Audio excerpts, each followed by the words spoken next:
हर हर महादेव। आज की कहानी है 3 साधु की कहानी। साधु हैं हमारे प्रेम, धन और सफलता। आइए जानते हैं इस कहानी को।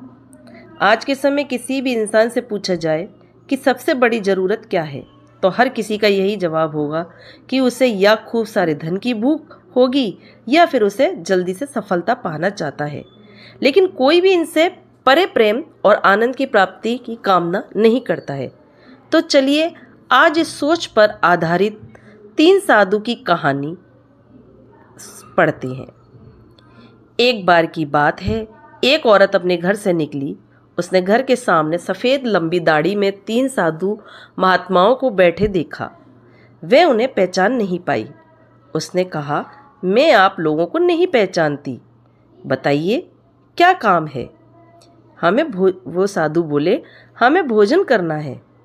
औरत ने बोला, ठीक है, कृपया मेरे घर में पधारिए और भोजन ग्रहण कीजिए।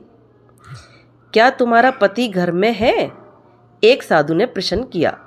नहीं, वे कुछ देर के लिए बाहर गए हैं, औरत ने उत्तर दिया। तब हम अंदर नहीं आ सकते, तीनों एक साथ बोले। थोड़ी देर में पति घर वापस आ गया।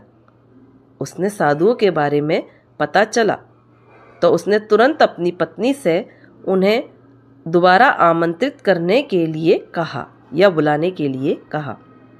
औरत ने ऐसा ही किया।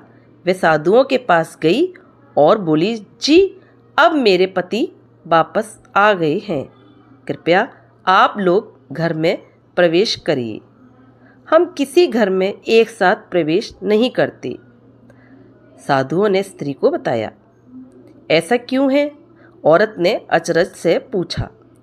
जवाब में मध्य में खड़े साधु ने बोला, पुत्री, मेरी दाई तरफ खड़े साधु का नाम धन और बाई तरफ खड़े साधु का नाम सफलता और मेरा नाम प्रेम है। अब जाओ और अपने पति से विचार और विमर्श करके बताओ कि तुम हम तीनों में से किसे बुलाना चाहती हो। औरत अंदर गई और अपने पति से सारी बात बता दी। पति बेहद खुश हो गया, बहुत खुश हुआ। वाह, आनंद आ गया, चलो जल्दी से धन को बुला लेते हैं। उसके आने से हमारा घर धन और दौलत से भर जाएगा और फिर हमें कभी भी पैसों की कमी नहीं होगी। औरत बोली, क्यों ना हम सफलता को बुला लें।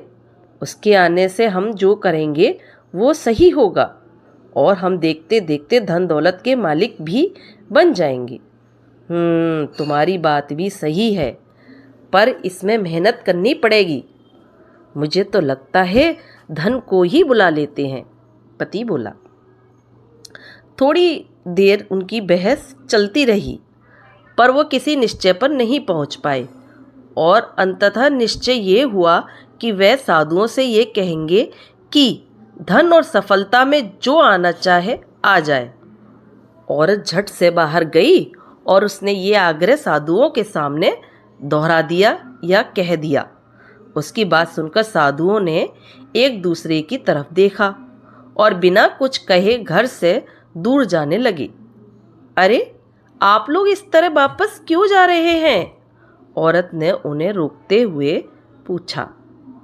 पुत्री, दरअसल हम तीनों साधु इसी तरह द्वार द्वार जाते हैं और घर में प्रवेश करने का प्रयास करते हैं। जो व्यक्ति लालच में आकर धन या सफलता को बुलाता है, हम वहाँ से लौट जाते हैं, और जो अपने घर में प्रेम का वास चाहता है, उसके यहाँ बारी बारी से हम दोनों भी प्रवेश कर जाते हैं।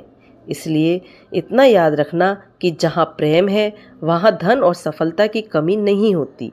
ऐसा कहते हुए धन और सफलता नामक साधुओं ने अपनी बात पूरी की। इस कहानी से हमें ये शिक्षा मिलती है कि हमें कभी भी लालच नहीं करना चाहिए और दूसरों के प्रति प्यार और सद्भावना रखनी चाहिए। हमें हमेशा मन अपना साफ रखना चाहिए। तो दोस्तों, आपको मेरी ये कहानी कैसी लगी? अच्छी लगी हो तो प्लीज़ लाइक करें, सब्सक्राइब करें और शेयर करें। कहानी देखने के लिए और सुनने के लिए आप लोगों का बहुत बहुत धन्यवाद।